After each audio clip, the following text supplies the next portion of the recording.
चौरा गांव के खेतों में इन दिनों खुदाई का काम चल रहा था। असल में इसी गांव से होकर एक अच्छी सड़क गुजरनी थी, इसलिए यहाँ खुदाई शुरू की गई थी। अचानक एक दिन खुदाई करने वाली मशीन से कुछ टकराता है। बाद में जब खोजबीन की जाती है तो वहां से 2 कंकाल मिलते हैं। पुलिस गांव के लोगों से पूछताछ शुरू करती है। आप लोगों को क्या लगता है ये किसके कंकाल हो सकते हैं? अरे साहब, हमें क्या पता ये किसके कंकाल है, आप ही लोग पता लगाइए। हम लोग तो बहुत ज़्यादा डरे हुए हैं। हाँ, हमारी फॉरेंसिक टीम अभी आ रही है। ये बताओ कि इस गांव के रहने वाला कोई जोड़ा गायब तो नहीं ना? क्योंकि शुरुआती जांच में तो ये बात सामने आ रही है कि एक कंकाल किसी पुरुष का है तो एक किसी महिला का। साहब, हमें तो बहुत डर लग रहा है। ऐसे कंकाल मिलने का मतलब गांव के आसपास ही किसी की हत्या हुई है या फिर किसी को जलाकर मार डाला गया है। हाँ साहब, हम अपने परिवार को लेकर बहुत ही ज्यादा परेशान हैं। देखिए, आप लोगों की परेशानी हम समझ सकते हैं, लेकिन आप लोगों को पुलिस का सहयोग करना होगा, क्योंकि आपके सहयोग के बगैर हम ये पता नहीं लगा सकते हैं कि आखिर ये किसके कंकाल है और इनकी हत्या किसने की। ठीक है साहब, गांव के लोग आपका पूरा सहयोग करेंगे। हाँ साहब, पूरा सहयोग करेंगे। तो फिर ठीक है, हम अपनी जांच शुरू कर देते हैं। कुछ दिन बाद जांच रिपोर्ट आ जाती है। पता चलता है कि ये कंकाल करीब 20 साल पुराने हैं, यानी 20 साल पहले किसी जोड़े की हत्या कर शव को यहाँ पर दबा दिया गया था। इंस्पेक्टर राघव, ये बताओ कि 20 साल पहले की मर्डर मिस्ट्री क्या आप सुलझ सकती है? हाँ सर, क्यों नहीं, लेकिन अब सबूत और गवाह काफी मिट गए होंगे। मुश्किल तो होगी, लेकिन शायद किसी परिवार को इंसाफ मिल सके। इंस्पेक्टर राघव, आप बिल्कुल सही कह रहे हैं। किसी परिवार को तो इंसाफ मिलेगा ही और किसी को उसके किए की सजा भी मिलेगी। जी सर, मैंने तो जांच शुरू भी कर दी है। 20 साल पहले इस गांव के 2 जोड़े अचानक कहीं गायब हो गए थे। मैंने दोनों ही परिवारों के बाकी के सदस्यों से बातचीत शुरू की तो उन्होंने बताया कि उनके बच्चे शहर गए थे, लेकिन आज तक वापस नहीं लौटे हैं। लेकिन ये दोनों शव किस परिवार के सदस्यों के हैं, ये कैसे पता चल सकेगा? सर, मैंने डीएनए टेस्ट करवा लिया है। आज शाम तक इसकी रिपोर्ट भी आ जाएगी। अच्छा, ठीक है। उसी शाम को सर, डीएनए रिपोर्ट के मुताबिक ये दोनों ही लाशें चौरा गांव के रहने वाले प्रधान सुल्तान सिंह के बेटे और बहू की है। लेकिन इनकी हत्याएं किसने की है, ये कैसे पता लगेगा? इसी का तो पता लगाने की कोशिश में जुटा हूं सर। आज सुल्तान सिंह से मिलने भी जा रहा हूं। मेरा बेटा और बहू तो मेरे लिए सिर्फ यादों में ही रह गए थे। हमें उनकी लाशें तक नहीं मिल सकी थी। आज 20 साल बाद उनके कंकाल मिले हैं। मैं अब किसके लिए जीऊं?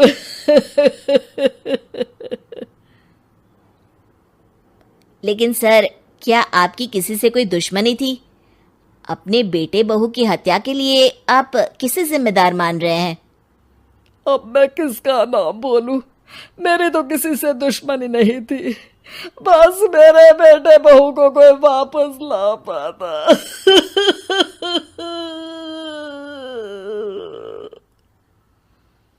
इसके बाद सुल्तान सिंह फूट फूट कर रोना शुरू कर देते हैं। सर, अब आप इनका अंतिम संस्कार करवा सकते हैं।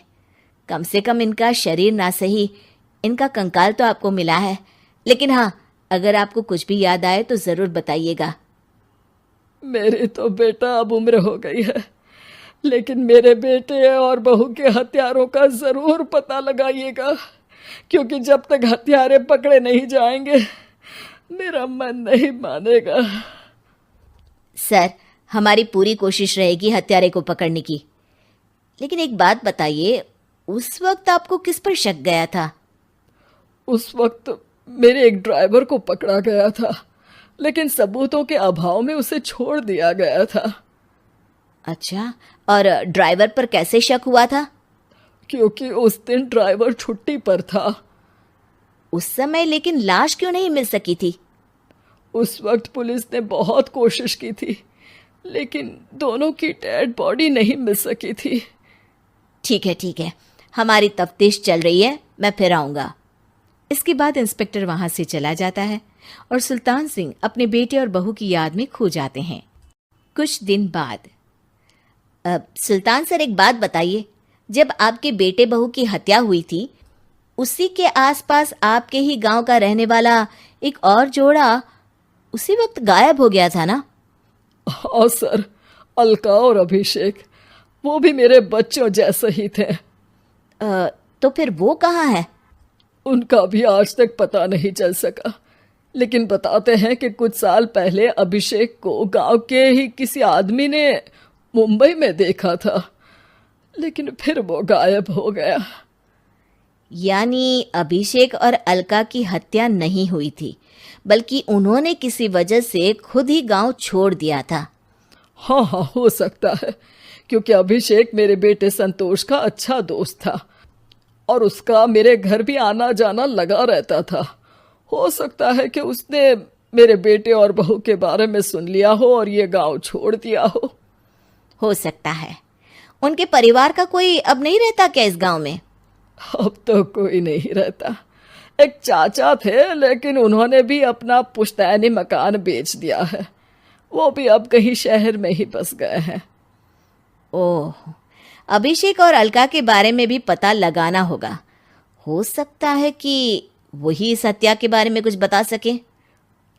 हो तो सकता है, लेकिन वो बेचारे तो खुद ही वक्त के मारे थे, वो क्या बताएंगे।